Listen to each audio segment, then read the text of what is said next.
जातिगत जनगणना कराने की मांग धीरे धीरे तेज होती जा रही है।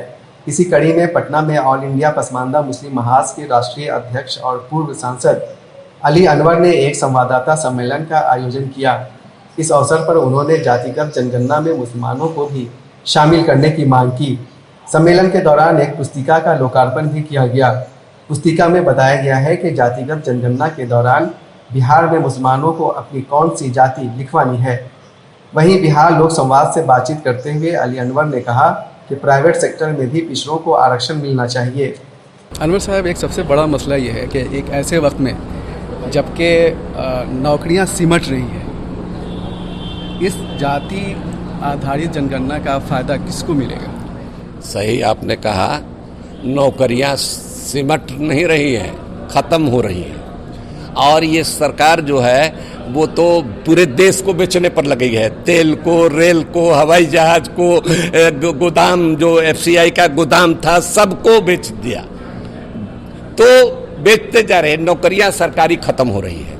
और इसीलिए हम कह रहे हैं कि निजी क्षेत्र में भी नौकरियां लागू करो और सिर्फ जनगणना में ये भी गिनो किसके पास कितनी जमीन है, कितना कोयला खदान है, कितना कारखाना है, कितना आईएएस आईपीएस है और कितने दूसरी नौकरियों में दूसरे आय के स्रोत पर काबिज हैं, ये गिनो। इस देश में बहुजन जो समाज है यहाँ का, देश का जो बहुमत अक्सरियत, हम लोगों को अकलियत जब कहा जाता है तो हम लोगों को तकलीफ लगता है। We are not in minority, we are in majority.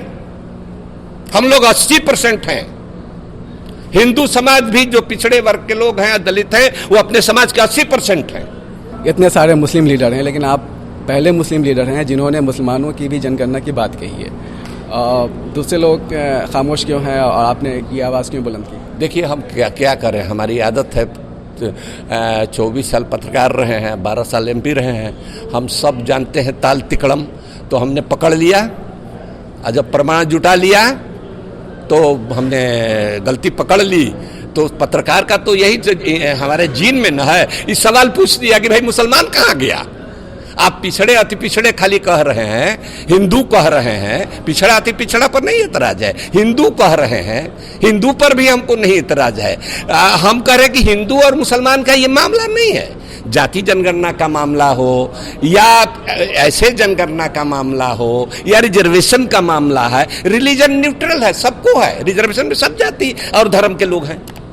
इसीलिए हमने कहा कि भाई मुसलमानों का इसलिए कह रहे हैं कि हम लोगों का सवाल है कि हम लोगों में दलित भी हैं, हम लोगों में आदिवासी भी हैं। उनकी भी गिनती करो अलग से। इसी समय जब हो रही तो उनका अभी अलग करो। लेकिन प्रधानमंत्री ने कुछ साफ तो नहीं कहा, सिर्फ मिले और खामोश रह गए। क्या लगता है आपको? देखिए, बहुत बोलने वाले हैं, इसमें उनकी बोलती बंद हो गई है।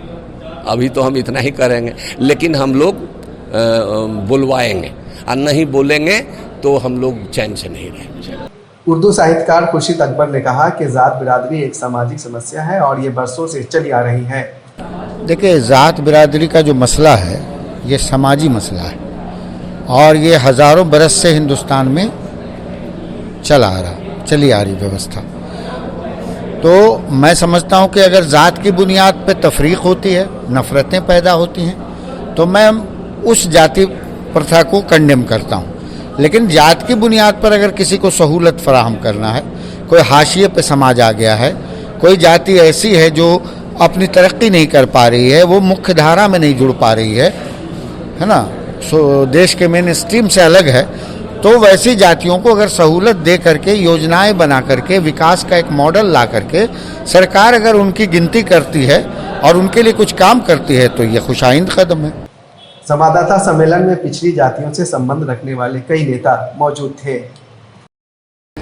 जाति आधारित जनगणना की मांग को लेकर माहौल बनने लगा है। सबसे बड़ी बात यह है कि इसके साथ ही बिहार के मुख्यमंत्री नीतीश कुमार को पीएम मटेरियल भी कहा जाने लगा है। अब देखना यह है कि इस मांग का ताल्लुक सीएम नीतीश कुमार से है या वाकई ओबीसी के कल्याण से है। कैमरा पर्सन शीश अहमद के साथ मैं सैयद जावेद हसन, बिहार लोक संवाद .net पटना।